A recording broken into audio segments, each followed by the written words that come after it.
Black hole.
पिछले turn पर हमने कुछ बातें आपको बताई थी एस्ट्रोनॉमी की। आज हम गैलेक्सी के बारे में बताएंगे, आकाशगंगा। यहाँ से एक आध क्वेश्चन पूछे गए हैं, जैसे हमारी आकाशगंगा का नाम क्या है, उसका आकार कैसा है। तो अभी आप यह जान लें, आकाशगंगा तारों के पुंजीभवन से बनी हुई रचना है, अगणित तारों के पुंजीभवन से रचना। इसे क्षीर सागर भी कहते हैं। यूनानी भाषा में गैलेक्सी शब्द का अर्थ होता है दुग्ध पथ या दुग्धमय मेखला, मिल्की वे भी कहते हैं। तो एक चीज़ जान लें, पहले स्पष्ट हो लें कि यह तारों के पुंजीभवन से बने हुए, तारों हाइड्रोजन के बने हुए, तारों का जीवन चक्र है जो हम 4 स्टेप में मरते हैं, हम आपको बता चुके हैं, ये याद रहे। पहला रेड जायंट स्टेज, नेक्स्ट आपका सॉरी,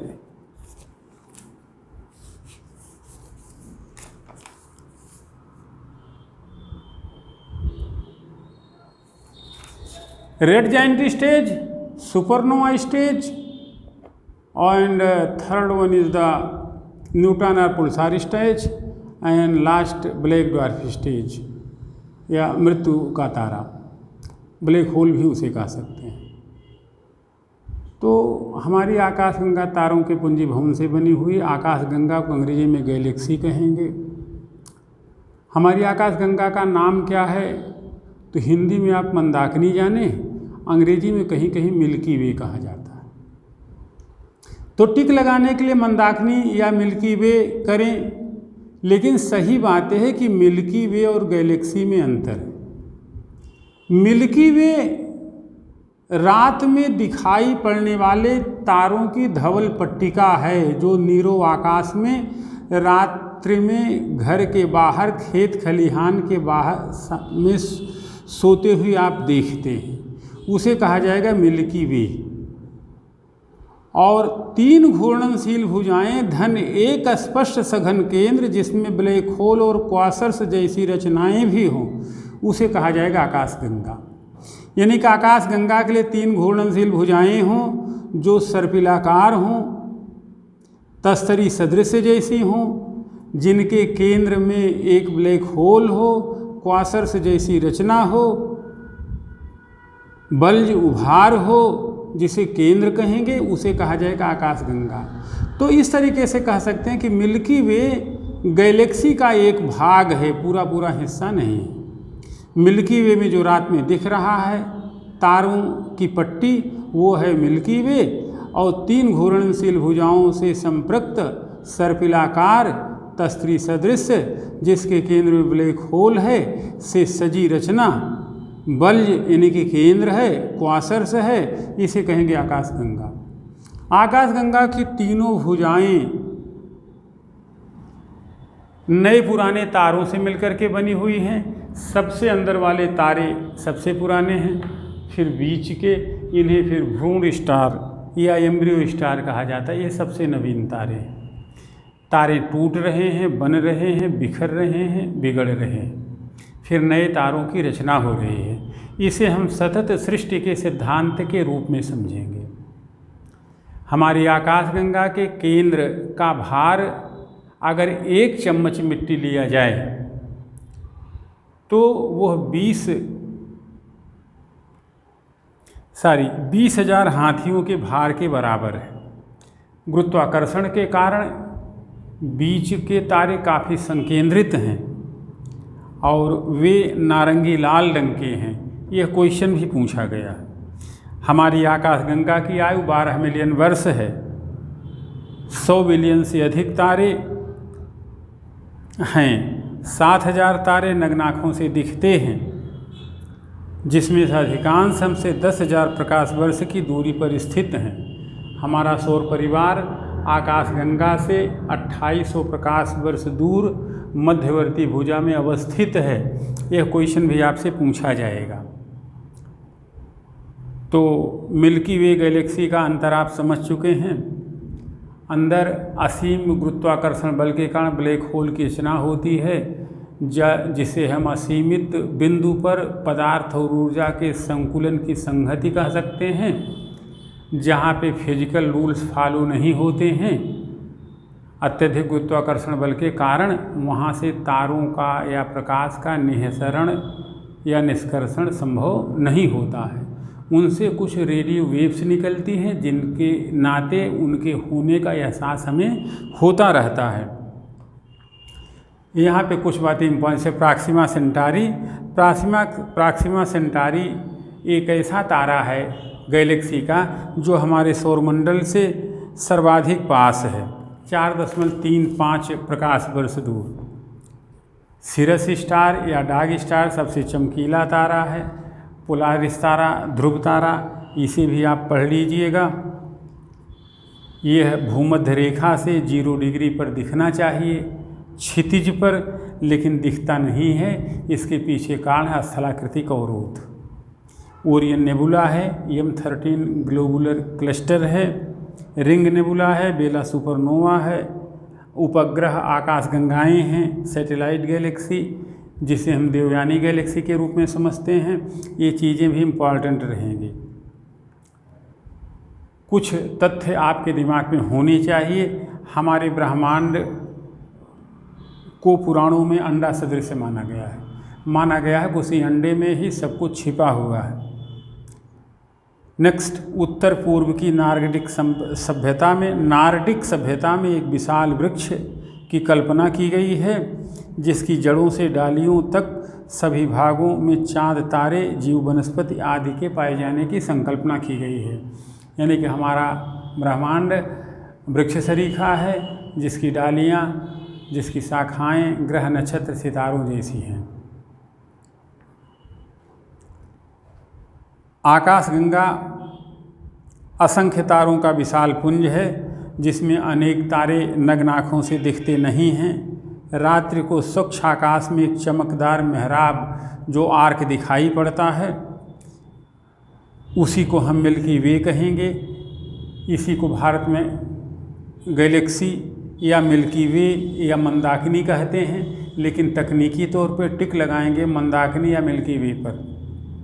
यूनान में इसी को गैलेक्सी कहा जाता है, यूरोप में मिल्की वे कहा जाता है। आकाशगंगा के 68% तारे सूर्य से भी बड़े हैं। देवयानी आकाशगंगा एंड्रोमेडा गैलेक्सी हमारे सौरमंडल के सर्वाधिक समीप है। क्वेसार्स जो हैं, क्वासर्स ब्रह्मांड की सबसे दूरस्थ वस्तुएं हैं, जो तारों सदृश बिंदुवत हैं तथा गैलेक्सी से ज़्यादा चमकदार हैं। ये अर्ध तारक रचनाएं हैं, जहाँ से रेडियो वेव्स निकलती रहती हैं। यह भी पूछा जाएगा।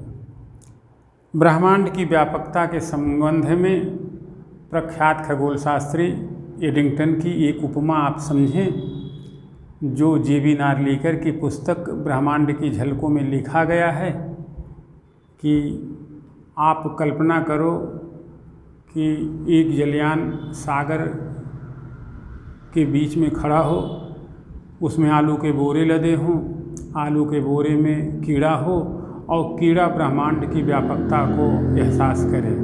तो वैसे कुछ ब्रह्मांड की रचना हमारी है, अनंत बोध की रचना है। जितना हम समझ पाएँ, जितना हम न समझ पाएँ, collective whole of that better you can say galaxy, सारी ब्रह्मांड।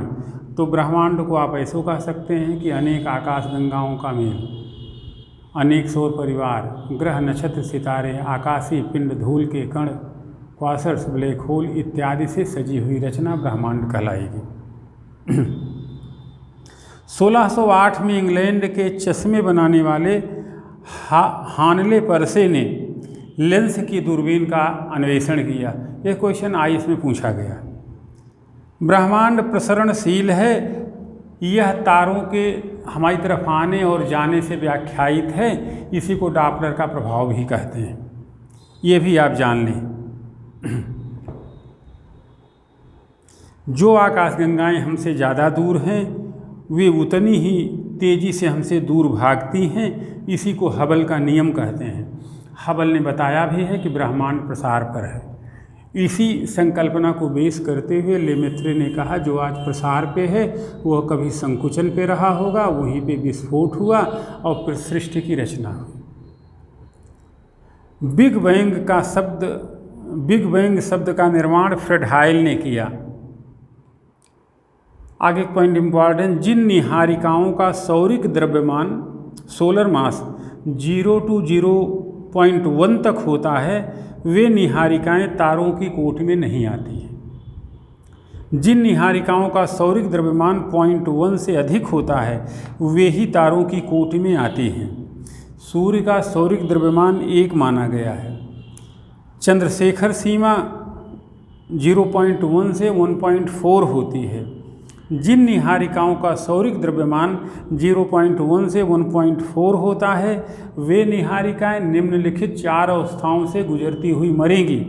नंबर 1, रक्तदानव, नोवा, श्वेत वामन, कृष्ण वामन, यानी कि रेड जायंट स्टेज, नोवा स्टेज, सुपरनोवा जिसे कह सकते हैं, white dwarf, Krishna black dwarf. फिर से समझ लें, 0.1 to 1.4 सौरिक द्रव्यमान वाली निहारिकाएं 4 अवस्थाओं से मृत्यु को प्राप्त होंगी: रक्तदानव, नोवा, श्वेत वामन, व्हाइट डार्फ, कृष्ण वामन, ब्लैक ड्वार्फ। नेक्स्ट पॉइंट, जिन निहारिकाओं का द्रव्यमान 1.4 से अधिक है वे निम्न 4 अवस्थाओं से गुजरेंगी, जो हम पहले बोल चुके हैं। यही वास्तविक अर्थों के तारे हैं। सूर्य भी एक तारा है जिसके केंद्र में ढेर सारा हाइड्रोजन है। वही हाइड्रोजन हीलियम में कन्वर्ट हो रहा है। जिस दिन पूरी हाइड्रोजन हीलियम में कन्वर्ट हो जाएगी, सूर्य मरने की ओर बढ़ जाएगा। तो ये 4 अवस्थाओं से गुजरेंगी: सुपर जायंट, सुपरनोवा, न्यूट्रॉन और पुल्सार स्टेज और ब्लैक ड्वार्फ, यानी कि मृत्यु की स्थिति। तारे से पदार्थ और ऊर्जा का निष्क्रमण बंद होना मृत्यु की स्थिति होती है। जैसे अंतिम समय में जब हमारी सांस निकलने की होती है, हम लास्ट स्टेज वाली स्थिति, पदार्थ और ऊर्जा का निष्क्रमण बंद, तारे की मृत्यु। तो 1.4 सोलर मास वाले तारे मरेंगे इन अवस्था: सुपर जायंट, सुपरनोवा, न्यूट्रॉन तारा या पुल्सार तारा, कृष्ण विवर या ब्लैक ड्वार्फ। देखें, यहाँ पे बहुत ज़्यादा वीडियो में नहीं कराया जा सकता, तो आप सोलर सिस्टम बढ़िया से पढ़ लें। सूर्य केंद्र में है, सूर्य जान लें, पृथ्वी जान लें, चंद्रमा के बारे में जान लें, ब्लैक होल जान लें, क्वासर्स जान लें, और अवान्तर ग्रह, एस्टेरॉयड्स, पुच्छल तारे। जैसे अब अवान्तर ग्रह कहाँ पाए जाते हैं, तो मंगल और बृहस्पति ग्रह के बीच में, या किसको हरा ग्रह कहा जाता है, किसे लाल ग्रह कहा जाता है। ये सब छोटी छोटी चीज़ें भी आप देख लें। और सबसे इम्पॉर्टेंट बात रहेगी, अंतरिक्ष में भारत की वर्तमान अवस्थिति, जो किसी वीडियो में हम डाल देंगे, यहाँ से क्वेश्चन बनेगा। इसको आप थोड़ा सा पेपर मैगजीन से देख लीजिएगा कि अंतरिक्ष में आज के दिन में हम क्या कर रहे हैं। कुछ छोटे छोटे प्रश्न अनुभव के धरातल पे आप बताते हैं। जैसे सूर्य है, तो सूर्य की जैसे एक क्वेश्चन उत्तराखंड में पूछा गया कि वायुमंडल की सबसे निचली परत कौन है। अब अगर आपको troposphere, stratosphere, mesosphere, ionosphere, exosphere पता है, तो आप ट्रोपोस्फीयर पे टिक लगा देंगे।